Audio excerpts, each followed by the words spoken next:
blockages and repairs, as well as extending services to areas that don't have any. Now, Ottawa is contributing $2.2 million to this. $3.6 million will come from the province and an additional $1 million from all of the municipalities that are involved.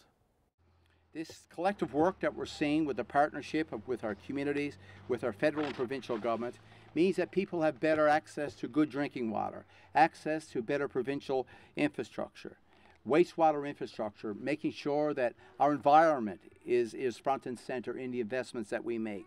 All of this is done with regional cooperation and collaboration with our federal government and municipal government. Pet owners in Labrador are being encouraged to vaccinate their animals after a rabid fox was caught on video attacking a family dog.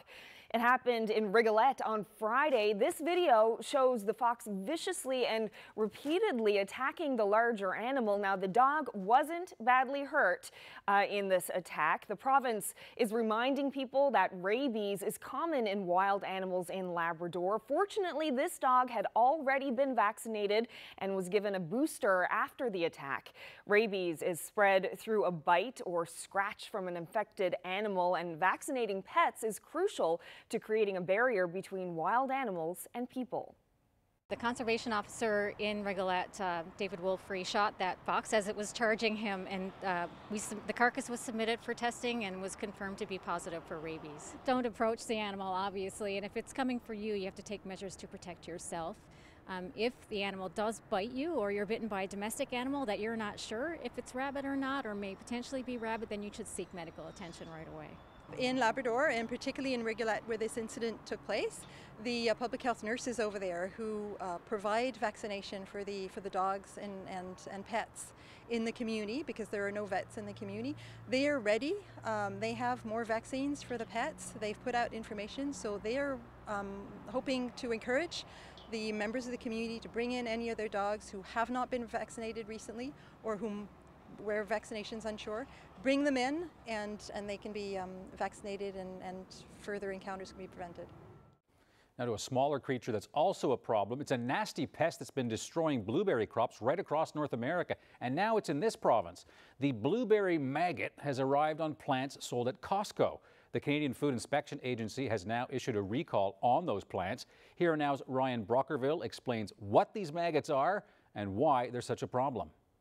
Any blueberry plant bought from Costco in the last 2 months may be infested with blueberry maggots.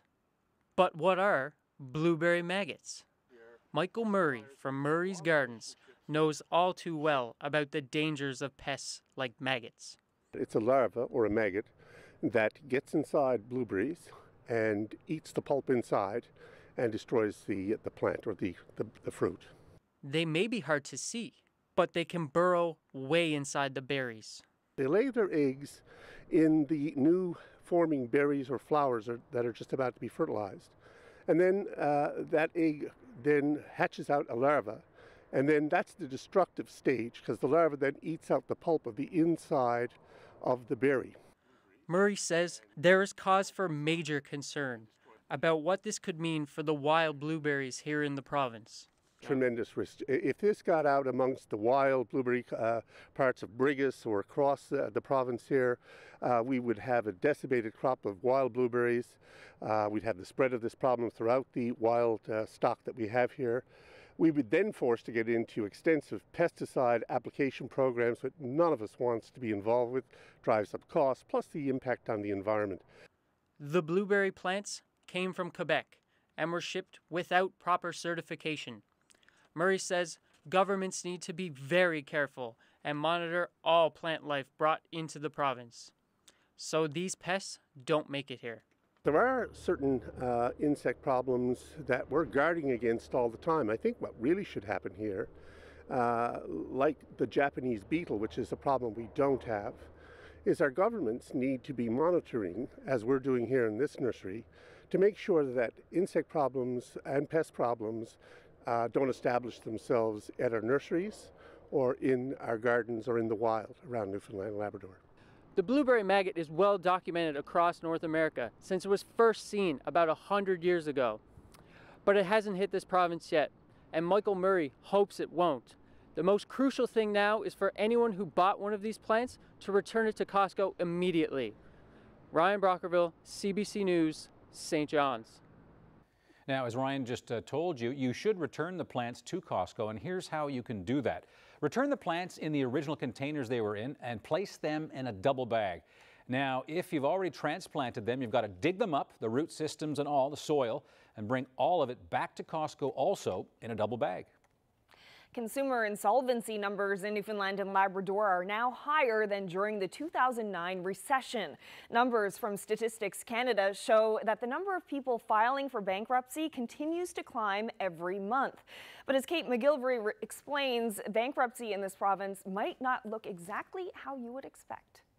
In the last few months, Newfoundland and Labrador's economy quietly hit a new low.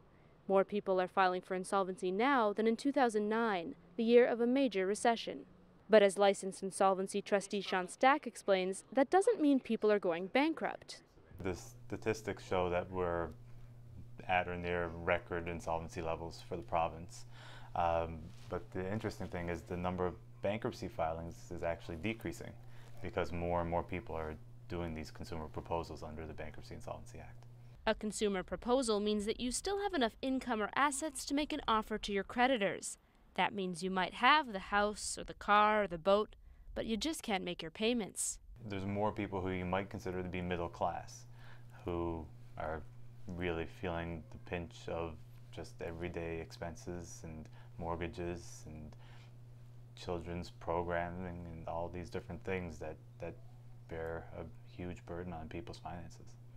After that 2009 recession, insolvency numbers went down again in the early 2010s.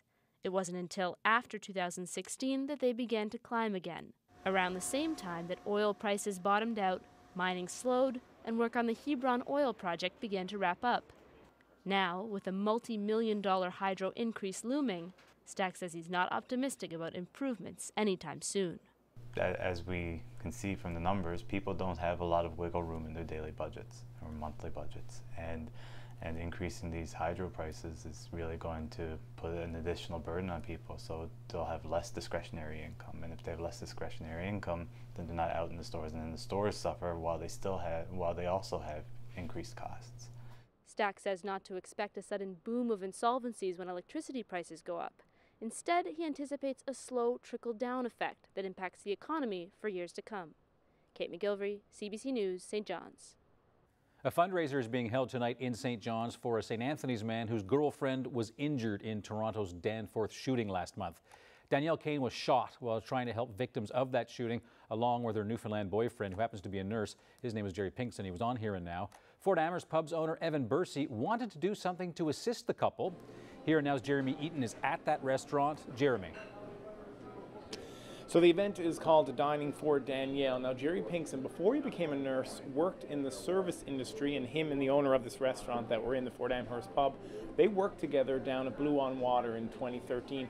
So when Bursey heard about what happened in Toronto last month, he wanted to do something to help. So they're hosting this event tonight. So what they're going to do is they're going to donate part of the money made from some donated booze. They've got this special donors menu tonight, and the staff has even offered up to give up their tips, all to help out Pinkston and his girlfriend Kane.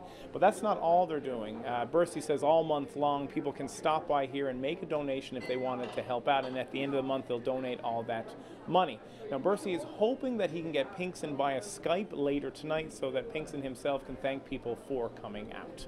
Now later on in the show I'll be back with an interview I did with Bursey about why he wanted to hold this event to help out an old friend. Reporting live for Here and Now, I'm Jeremy Eaton at the Fort Amherst Pub in St. John's. Well, St. John's Council has voted in favor of a motion to change the name of Discovery Day, at least in the city. The motion was made by Councillor Maggie Burton, who has said that the use of the word discovery disregards the Indigenous people who predated European arrivals to Newfoundland.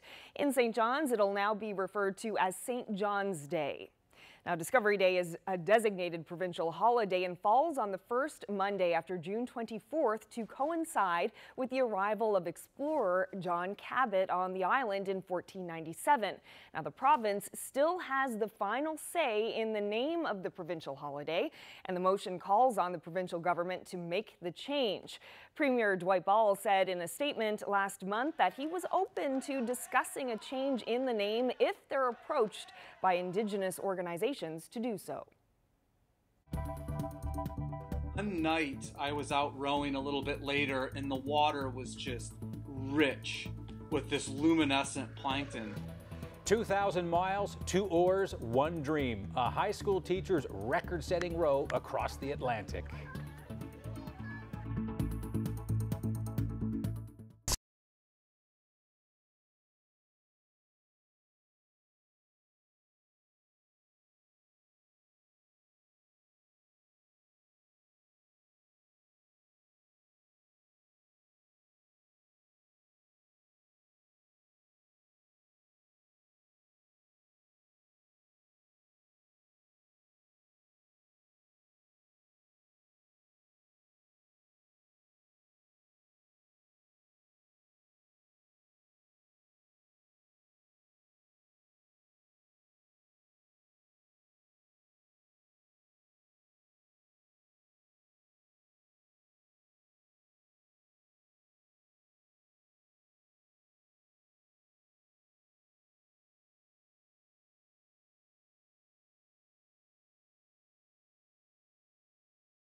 Welcome back to Here Now. Well, a high school teacher from Ohio has broken a record for rowing solo right across the Atlantic. Yes, and it all began right here in St. John's. Ladies and gentlemen, this man has now rowed across the Atlantic and is the fastest man ever to complete this course solo. 3, 2,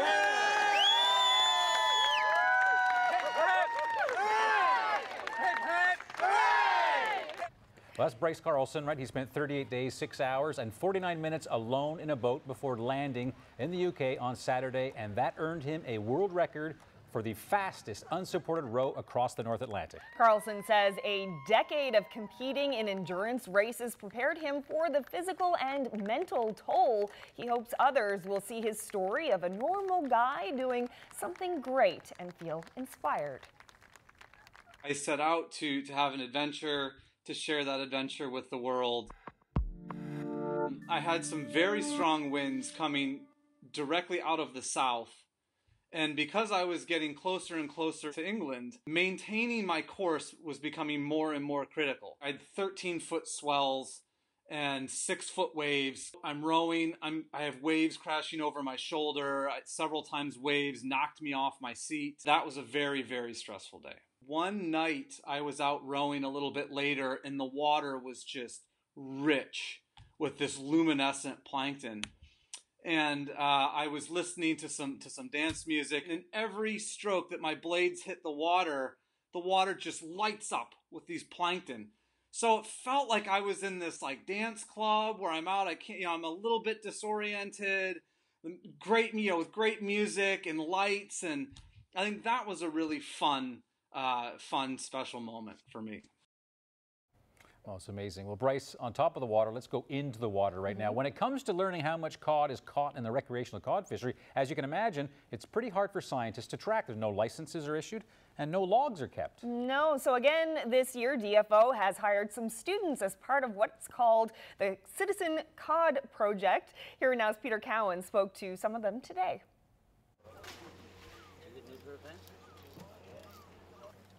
Well, we go up to them and we ask, well, first of all, we get their permission if we can measure their fish, and then we set up and we start measuring, and then we'll ask them like different observations that they had out in the water, like how fast they catch the fish, where did they go to, and if they have like the equipment on their boat, like how deep the water was.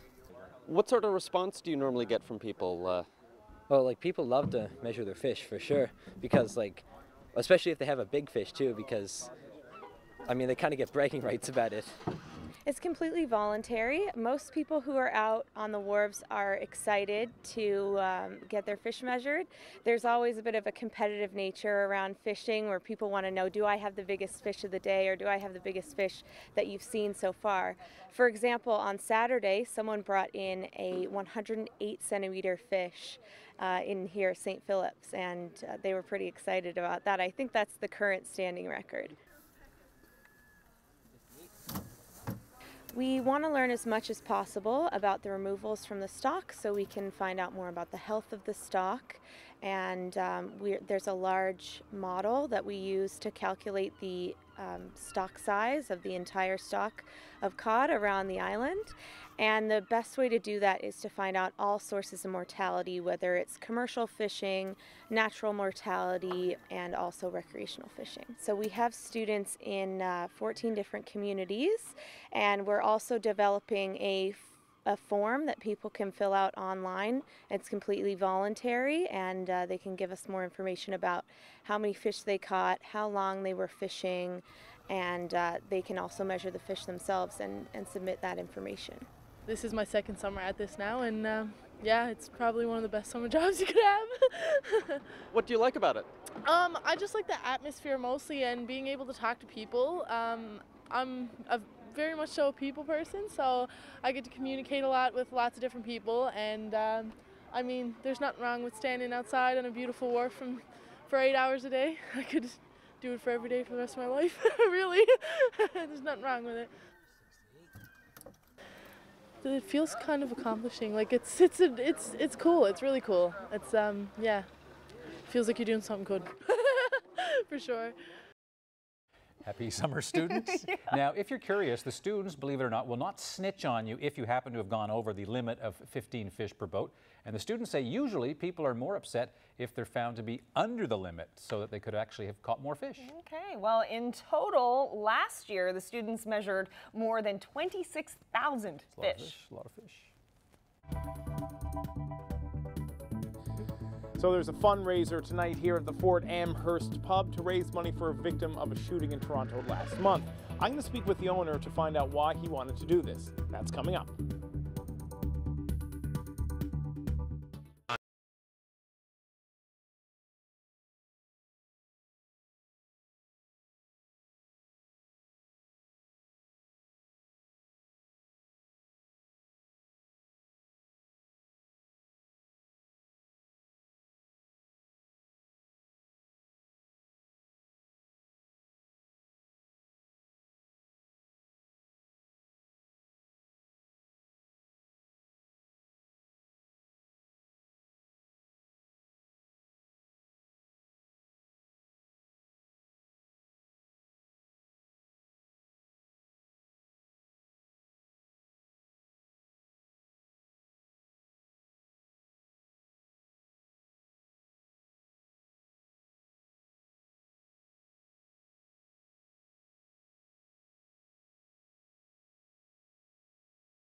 Weather update is brought to you by Take Charge Business Efficiency Program. Over 570 businesses have saved energy and taken charge of their bottom line. Find out how you can too. Well, I headed out the door this morning, Carolyn, thinking, oh, great summer in St. John's, and then I got out and said, I might have to go back and change now. Yeah, I grabbed a sweater for sure. Also, we've been used to all of these really warm temperatures. Spoiled. So totally spoiled. But you know, a place that is not cool, Labrador.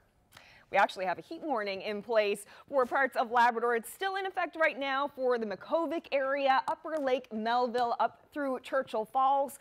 Probably won't stay in effect for too much longer as a cooler air mass is moving in behind some showers heading to Labrador tonight. And you can see why the heat warning was in place. Makkovik was 31 degrees today as the high, 30 degrees in Happy Valley, Goose Bay. So some really hot temperatures for Labrador. Not so much for the island.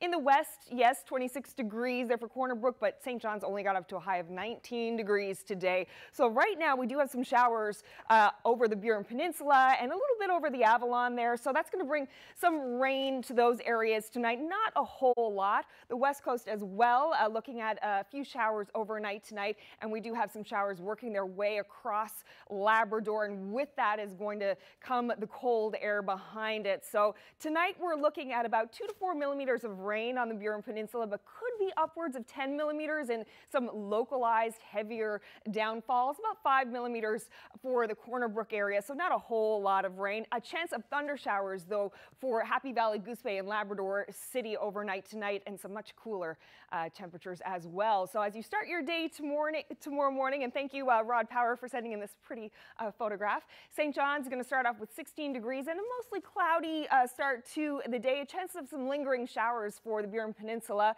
and as we get into Labrador, a little bit cooler temperatures for western Labrador and some showers to start off the morning. And you can see all of the scattered showers and the heavier overcast over much of the province for tomorrow into tomorrow evening. So St. John's, we're looking at a mainly cloudy day with 24 degrees as the high. Cooler along the coast with a chance of a few showers and some lingering showers as well for the Marystown area throughout the day. And there is a chance of a scattered shower for central areas, 26 degrees as the high there, as well as the west coast could see the odd light shower throughout the day. Heading up to the Straits, very similar situation there with some scattered showers and temperatures in the low 20s. And for the rest of Labrador, looking at some shower action as well for the Churchill Falls area and Labrador City. But Nain looking at a nice day tomorrow with a mix of sun and cloud and 18 degrees as the high. That's your forecast. Anthony, back to you. Appreciate that, Carol. Now back to the Fort Amherst pub in St. John's, where a fundraiser is happening for a victim of last month's shooting in Toronto.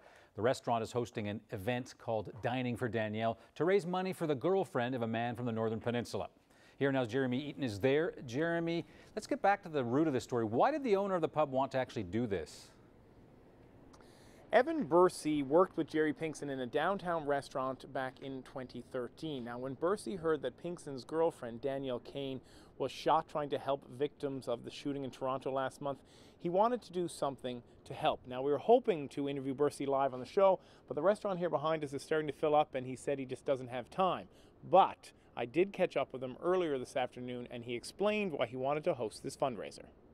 So tonight we're doing a fundraiser for Danielle Keane and Jerry Pinkston. So a major portion of our sales are going to go towards them. We're donating our tips as well as our labor. And we've had some industry sponsors who've come through, like Molson Canada has given us some Molson Canadian. Mir Soleil Spirits has given us some Jim Beam. So we're doing some drink specials for sure. And all of the proceeds from that will go towards Jerry and Danielle. Why was it important for you to help out that couple in Toronto? Well, I worked with Jerry a number of years ago, and you know, that was the initial connection. But just hearing the story and hearing how these two people were running to help complete strangers and ended up being collateral damage in a real tragedy, something that really doesn't affect Newfoundland lives. So I think that's why it hit me so close. Was, you know, we're starting to realize that, you know, local isn't local anymore. It's a little bit more national, and you know, everybody needs to support one another, and that's all they were trying to do. So why can't we return the same favor? What was the reaction from the staff when you told them that you wanted to do this? Actually, it culminated from a conversation with the staff about the incident that happened. Myself and one of my co-workers here, Brian Hewitt, also worked with Jerry. So when we just kind of started mulling it over, we reached out to Jerry and said, what can we do to help? And it's kind of formulated into what we're doing here now today. What's the response been like leading up to tonight's event? It's been really good. We've got a lot of response from the industry, a lot of positive reach out. I mean, Jerry did work in the industry himself, so it's really good to see the industry support one of their own. And again, like all the local Newfoundlanders and everything like that, we all like to support our own. So when you hear that someone is in need, you do get a tremendous amount of support, and it is really good to see. Now, Bercy says that there's reservations all night here at the restaurant, so you probably have a hard time getting a table if you did want to come down and support this cause. But Bercy says the restaurant will be accepting donations for the entire month of August, and then they'll collect all the funds and send it up to Pinkston at the end of the month. Reporting live for Here and Now, I'm Jeremy Eaton in St. John's. The 42nd annual Newfoundland and Labrador Folk Festival happened over the weekend, and despite some heavy rain on Friday night, the rest of the weekend shaped up quite nicely. Thousands were in attendance this weekend, and on Saturday, people of all ages were enjoying the music. Many of those in attendance praised the Newfoundland talent on display, which included headlining performances by the Once and Fortunate Ones. Newfoundland music is excellent. It's probably the most talented group of people per capita in the world. So Newfoundland music is fantastic and so varied in the cultures in the different regions. I am loving it. I've traveled a fair bit outside the province, and it's just so nice to see this here. It's certainly, more than comparable. It's fantastic.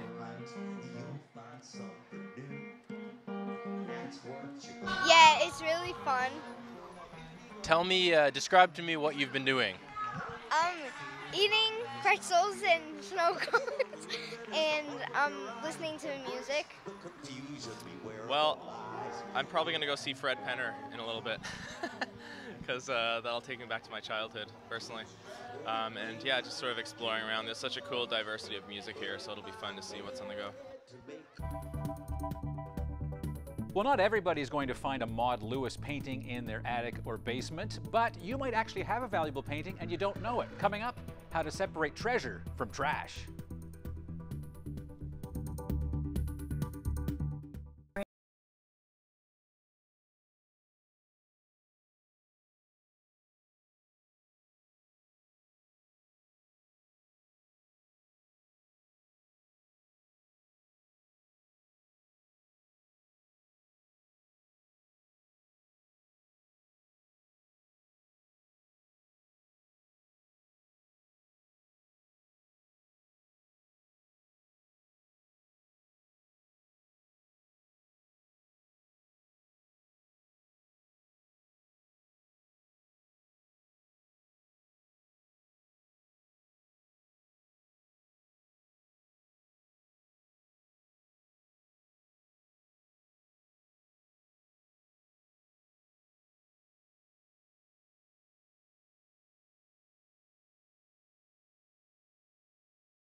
you have any old-looking artwork in your attic or maybe your basement, perhaps you've wondered if that painting handed down by Nan and Pop is worth anything? Well, our next guest may be able to help. Rob Cowley is back in St. John's offering some appraisals tomorrow. Rob is president of Consigner, an art appraisal and auction company in Toronto. Welcome back to St. John's. Thanks so much, Anthony. So why'd you come back? We came back, we were here in 2015 and we met with clients then and viewed a lot of artwork and did very well, collected many works for our live and online auctions. Right. And last summer as well, we visited the Maritimes, didn't make it to St. John's, but happy to be back and looking for works for our future auctions. Now your excursions have often paid off. They have. Maybe you can share some memories about some of the more memorable finds. Without a doubt, probably the most memorable, we hosted a evaluation day in our gallery in Toronto a few years ago. Client brought in 4 paintings. The first 3 which he thought were valuable turned out to be copies of Italian masters. The 4th painting he pulled out and said, well, what about this? And expected nothing. And my colleague and I looked at each other and thought we were being put on. As it turned out, the painting was by Prairie's artist William Kurlak. The painting, as it turned out, the family's, his parents had actually met Kurlak by chance and had given him a basket of strudel because he had remarked how tasty it was at a neighbor's house. Right. Kurlak returned 3 days later and gave them this painting, called Ukrainian Proverb of a Child in the Snow, one of his best subjects. They had no idea, had always hung on their wall just as a keepsake. Right. We offered it in our spring live auction that year, and it sold for about $45,000. Wow. That's pretty expensive strudel. Absolutely. I'd like to get my hands on some of the strudel. So you brought some works here. Some people probably wondering if they, if they've got something valuable or not. What advice would you have? Well, first and foremost, the artist is most important, of course. If you have an artwork in your home and you're not sure what it might be, look for a signature, usually in the lower corner, one of the lower corners, possibly a label on the back. From there, you can always look online, see if you can find any information on the artist. Right. See if it's a print. If it's numbered, it could be a print, which sometimes carry less value. But by and large, we also recommend just contacting experts who can assist you. Well, a lot of people from Newfoundland and Labrador recognize this painting over here. Yes. There's a movie, Newfoundland-made movie about Maud Lewis. That's right. Tell me about this painting. So we were just in Halifax a couple of days ago meeting with clients for the same purpose. This painting was brought in, the first client of the day. It's a painting by Maud Lewis. It's a logging scene, a winter logging scene. Right. Of course, the movie has changed her market dramatically at auction. Paintings were selling between $5,000 and $10,000 about 10 years ago. We recently sold a painting for a record $36,000. Wow. This painting is valued between $12,000 and $15,000. It'll be in our fall live auction. Some people bought those, of course, for like $5. $5 and $10 is what the artist sold the paintings for during her lifetime, and I can only imagine her reaction seeing the prices now. Kidding. Yeah. So what can you tell me about this one? I certainly know the artist very, you can recognize that almost immediately. Newfoundland artist, of course, David Blackwood, one of the province's and country's most celebrated artists. Fantastic print by the artist. This came to us from a collector in Toronto, and the value on this work is between $1,500 and $2,000. However, his prints can sell for much more. We sold Fire Down on the Labrador for just under $50,000 a few years ago. All right, Chris Pratt, of course. Can't really talk about art in Newfoundland without mentioning Mr. Pratt. Without a doubt, another, of course, celebrated in the province and nationwide. This work also came to us from a collector in Halifax. The client actually obtained the work directly from the artist, and it's being offered between $4,000 and $6,000. That'll also be in our fall live auction. Okay, Rob, now I know that you're here and you've got this big event at the Rooms tomorrow, which is sold out, but people can still get in touch with you electronically, right? And perhaps send you a photo? That's it. We're at the Rooms tomorrow. We're fully booked. We cannot allow drop-ins, unfortunately, and I should say this event is not affiliated with the Rooms. It's an event we're renting the space. Right. If you email us at valuations@consigner.ca, send us images and details of your artwork, we can provide the same service to you virtually. Okay. All right. Well, listen, good to see you again, and all the best. Thank you so much, Anthony. Well, a decades-old thrift store mystery has been solved with the help of CBC. A quilt, a lock of hair, and a hidden name and number have revived memories of one family's home by the sea. CBC's Dave Irish brings us the latest. Who was the girl staring at the starry beach, and why does she look so sad? A woman found this decades-old quilt at a Halifax thrift store. The mystery deepened when she found a name, a phone number, and a lock of hair hidden in the layers of fabric. I've thought over the years, is it a memorial quilt? Is this someone who has passed on? Is it a painful memory? Because the girl, I guess in this case, looks so peaceful, looking out at this beautiful beach scene. She called the number written under the name Mary Leahy. It dialed to Salem, New York, but was disconnected. The owner of the quilt turned to CBC for help. and we started calling as many Mary Leahys as we could find. Then one Mary Leahy answered, and though she wasn't the quilter in question, she knew a quilting Mary Leahy who'd moved to Exeter, New Hampshire. A little more digging, and she was found. Julie Krause's mystery would finally be solved. Mary Leahy explained the sorrowful girl is her younger sister Ellen during a difficult time of their lives. I'm one of 7 children, and I'm much older than my youngest sibling, and my parents died young, and Ellen was only 14, and she had to come to New York to live with us. And we grew up on the ocean in Scituate, Massachusetts, and so she was leaving behind her home at the beach and coming to live with me and my young family in New York. And she was, as you can imagine, angry and sad and grieving and leaving all her friends and the home she'd only known. And the lock of hair? Ellen had hair down to her waist that summer she came to New York. To show her mourning, she cut off all her hair. But there's still one more mystery yet to be solved. No one quite knows how that quilt wound up in that Halifax thrift store. Canada's Foreign Affairs Minister is responding today to a deepening diplomatic crisis with Saudi Arabia. Last week, Chrystia Freeland called for the immediate release of several human rights activists being held in that country. The Saudis have responded with several measures, including ordering the Canadian ambassador out of Saudi Arabia. But Freeland says the Liberal government's position on advocating for human rights remains unchanged. Our support for human rights and for women's rights is an essential part of who we are when we speak for Canada in the world.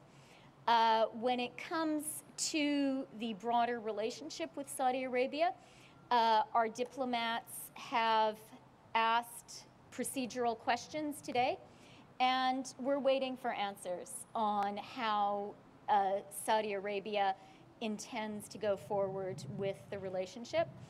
Now, Saudi Arabia's response to Canada's stand includes freezing all new trade and investment between the two countries and suspending passenger flights as well, and recalling as many as 20,000 Saudi students who are studying in Canada.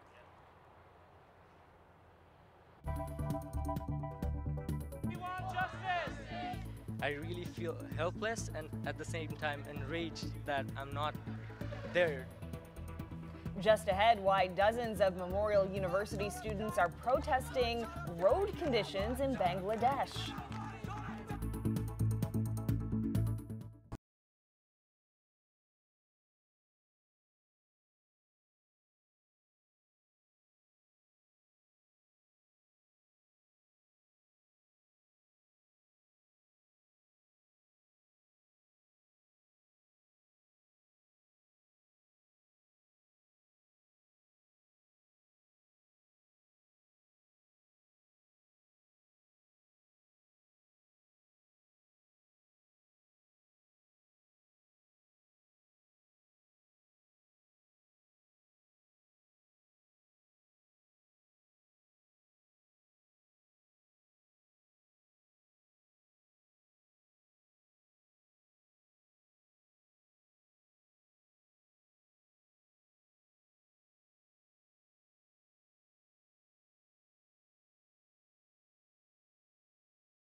We're going to get to the weather in just a moment. Now, we've had a couple of stories, at least one about pests on the show tonight. You've had your own pest problem? Yes, I just wanted to share a little story. I have some pests in my house. Right. What I thought was a wasp nest just inside like a dormer above a window. It happens? Yeah, and I shot a video. Just have a look at this.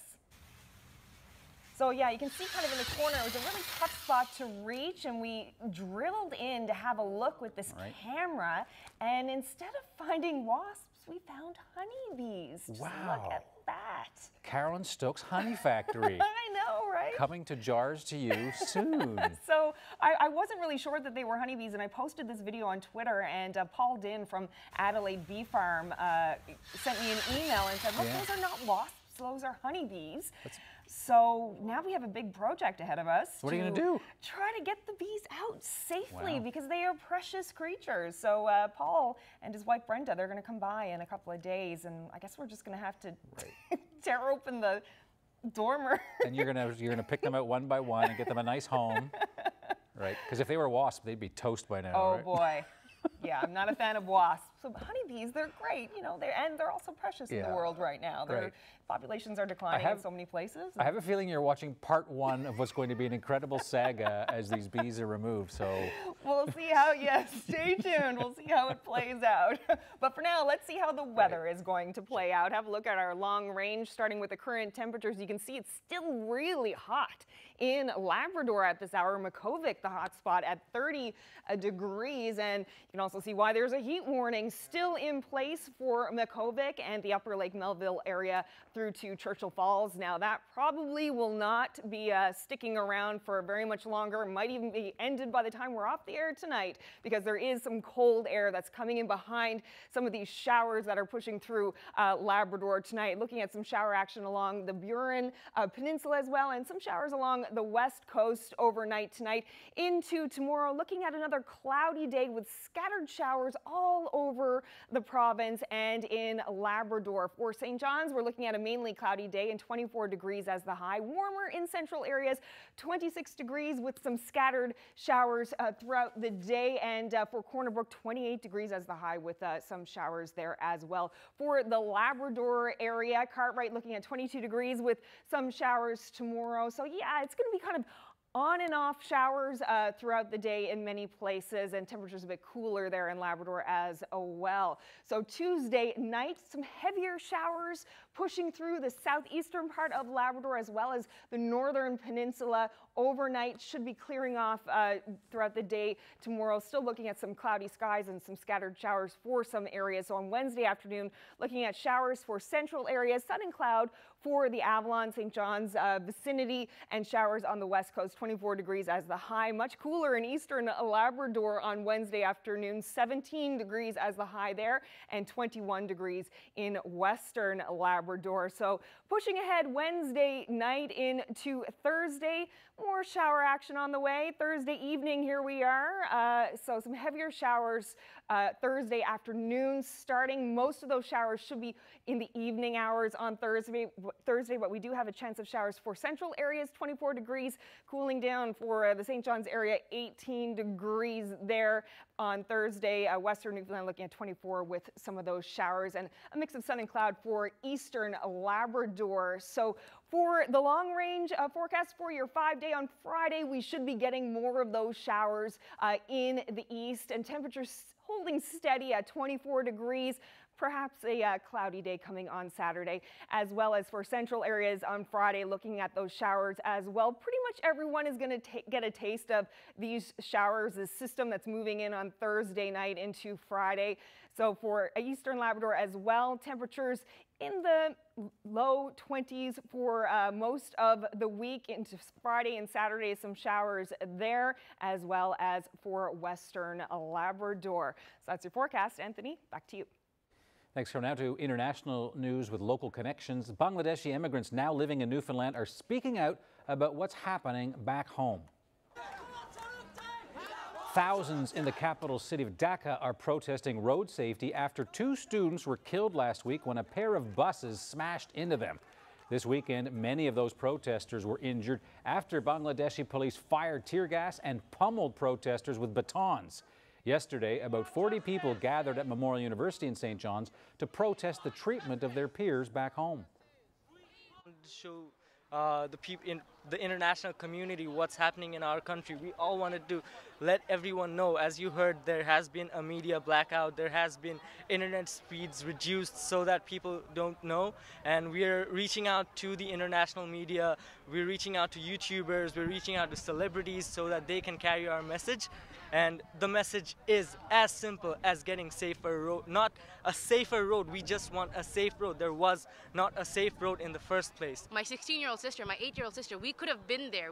This could have been us, because there are people here who were brave enough to show up despite what people would say. So imagine what would have happened if we were actually in Bangladesh, if we were out on the streets, if we had the guts to actually speak up on what's going on. I'm a student here. I am from Bangladesh. I'm lucky enough to be in a country where everything is perfect, close to perfect, I would say. I have my rights, but I just feel bad. With a heavy heart, I have to say that I'm ashamed of the government in our country. I'm proud of the youth.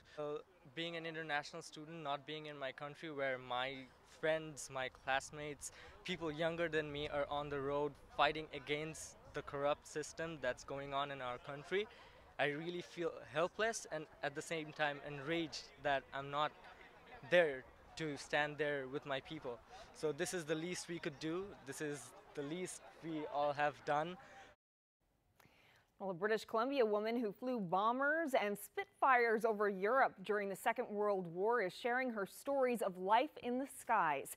Jay Edwards is one of the few surviving female pilots from that time and just months away from her 100th birthday. The CBC's John Hernandez paid her a visit. Just pictures of planes that I flew.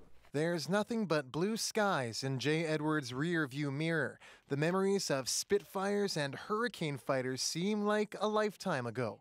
The 99-year-old lives a quiet life at her home in North Vancouver, making quilts and recounting her days as a pilot in the Second World War. It was unbelievable to get out and look around all the beautiful blue sky.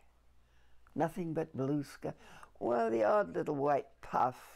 Edwards grew up outside of London, England, where she'd marvel at small planes that flew across the long, grassy fields. At 21, she enrolled in a small pilot school for women only. Then the war machine took over.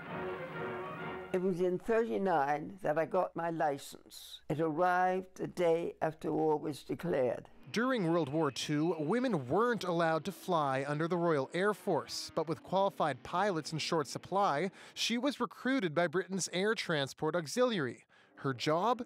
To deliver Spitfires and bombers to the front line.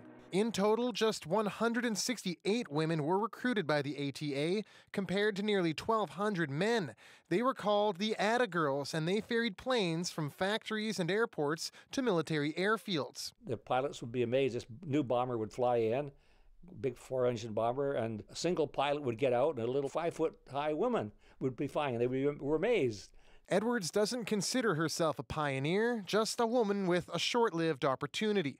When the war ended, there wasn't much work for a female pilot, so Edwards carried on, moving to British Columbia, where she became a teacher. She's only flown a plane once since her days in the war. She was in her 80s, riding passenger in a small plane flying over White Rock, BC. The pilot let her take the controls. Then we just did a very gentle turn, and I thought, I haven't forgotten. Edwards is one of 3 surviving female pilots from the war. John Hernandez, CBC News, North Vancouver. Japan is marking the 73rd anniversary of the atomic bombing of Hiroshima.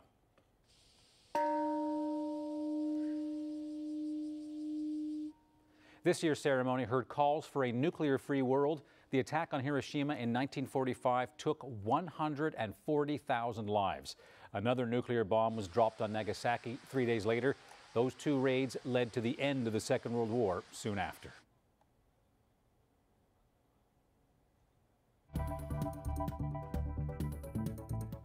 Well, here's today's viewer photo of the day. Gorgeous.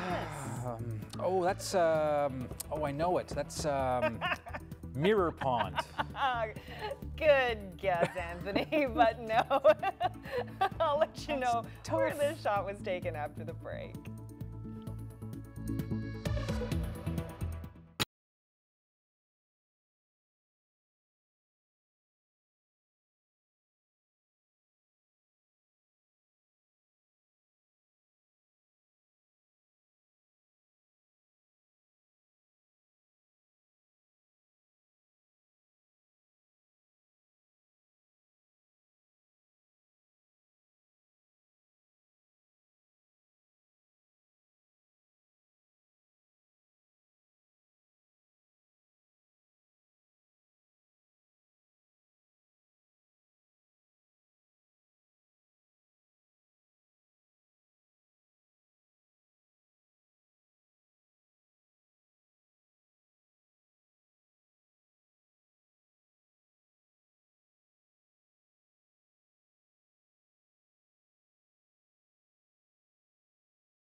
The 34th annual St. John's Triathlon took place over the weekend with 110 people taking part. Not a bad turnout. The event has 2 races, the Olympic distance of a 1,500-meter swim, 46-kilometer bike ride, and a 10-kilometer run, but the spring race is half of that. All right, that kind of distance. Now, this drone footage, spectacular, shows the swimmers hitting the water at Healy's Pond early Sunday morning, and from there, that's great footage.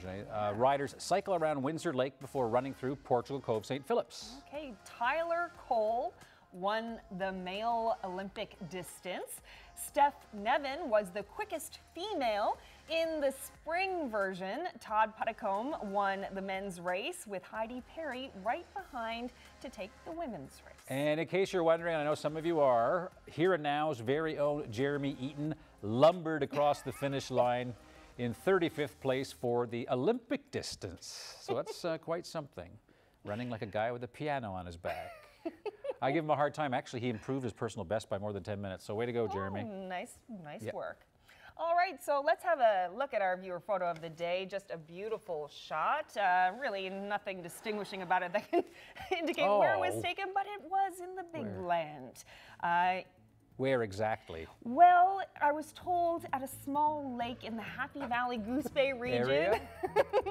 So Wyman Jacques sent this in to our email address, nlphotos@cbc.ca. So you see mirror image? It wasn't that far off. No, it was good. Beautiful shot. It is. Thank you so much for sending that in. And if anyone else has shots that you'd like to see on the news, and we also have them on our website, audience gallery, so send them in. All right, we'll see you tomorrow. Have a great night. Good night.